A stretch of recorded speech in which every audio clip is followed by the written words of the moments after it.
Today I'm sharing how I set goals, the actual steps that I take from sitting down and creating them all the way through to planning and executing them. And the two things that I think are crucial if you want to make consistent progress towards your goals. I'm also including a free goal setting printable so you can get to work on your own goals. You'll find the download link in the description box below. Let's go!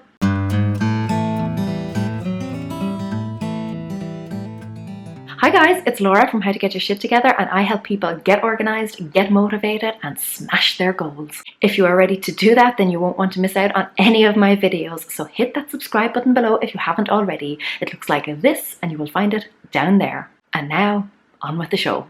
Those of you who have been following me for a while will know that I am a huge goal setter. I love to have a focus, I love to feel challenged, and I love to learn new things. And I'm not really afraid of failure anymore. I'm too excited at the prospect of growing and learning to be overly worried about sometimes falling flat on my arse. Other people's memories are short, but the lessons I learn last a lifetime. So I tend to think big when it comes to goals. For this video, I'm going to focus on slightly longer term goals, those that will take about a year, so you can see how I break them down, but this method could easily be applied to shorter term goals. So the first thing I do is to pick my time frame. So like I said, for this video, I will focus on goals that take about a year, but you could also do 6-month goals, quarterly goals, or even monthly goals. Next, I ask myself, what would make this year great? You know, at the end of this year, looking back, what would it be brilliant to say that I have achieved? And I write down a list of everything I can think of. It usually runs to about 10 or 20 things. I generally don't go any further than that because I find I have to then stop and really start thinking about things.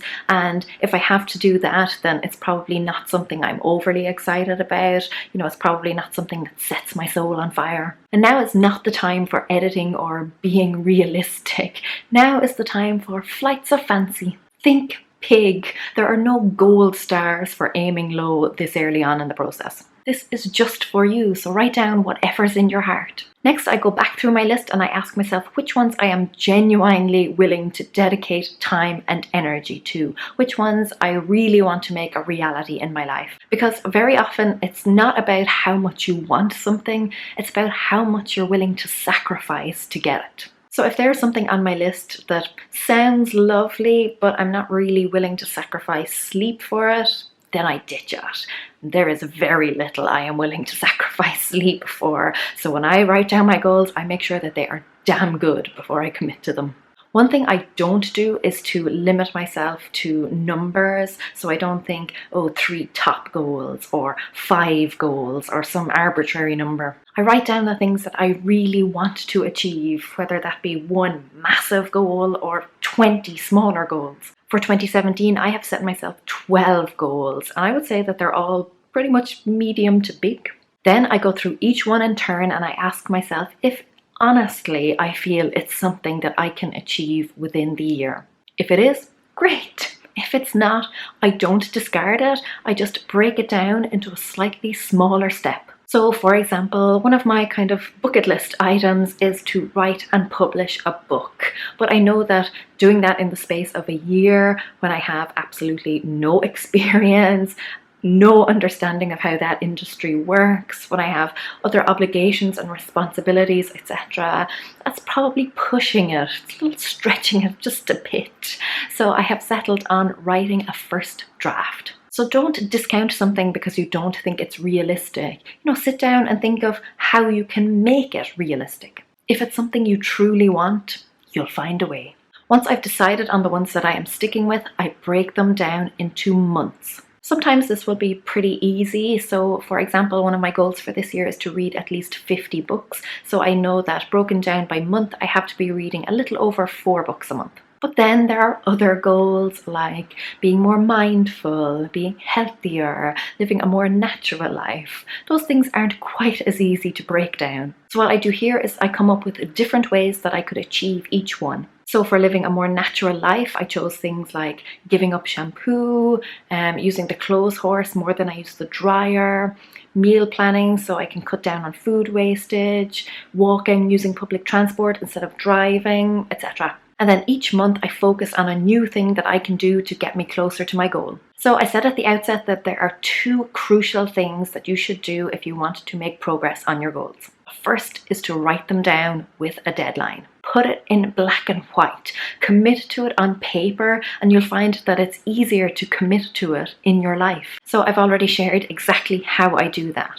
The second is to review them, because there is absolutely no point writing things down on a piece of paper and then shoving it to the back of a drawer, never to be seen again. You need a regular reminder of what you're working towards so that you can easily see whether you're on track or not. This is where my monthly reviews come in. I've already shared exactly how I do them, so I will just link that below. Go check it out. Honestly, I really recommend it because for me, I have found that they keep me focused. They're probably the main reason that I achieve so many of my goals, or certainly come very close. They really keep me accountable. But in a nutshell, on the last day of every month, I sit down and I look at what has gone well that month, what needs improvement, and what my focus will be for the coming month.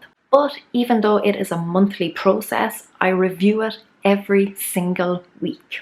Every Sunday evening, I sit down, I reread it, I check where I'm at, make sure I'm still aligned with my goals, see where I might be slipping, and then I plan the coming week accordingly. And that is my process from start to finish. I have everything written down so that I can see it. You know, I'm not just thinking about it or imagining it. I can see it in black and white before my eyes and all of the different steps that I need to take to get me there. It's too easy to just ignore a thought, but it's not so easy to ignore something that's right in front of your eyes. After that, it's just regular reminders. This is what you're working towards. This is what you're fighting for. This is how you're going to do it. This is why you're making sacrifices, and this is why it's all going to be worth it. And then I go do it. And that is a wrap. Thumbs up if, like me, you love goal setting. Comment below and let me know, what is the goal that you are most proud of achieving? For me, it's probably having my daughter. All my life, I was terrified of childbirth, but I wanted a kid, so I sucked it up.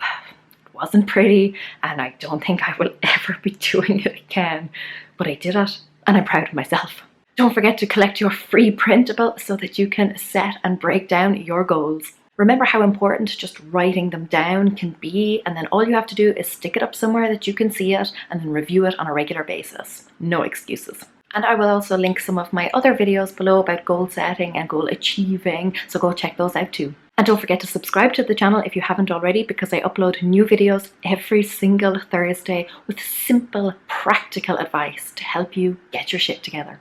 And if you are really serious about it, then hit that bell next to the subscribe button and turn on notifications so that you will know as soon as I upload a new video. Until next time, cura míle maith agaibh agus feici mé sibse go luath.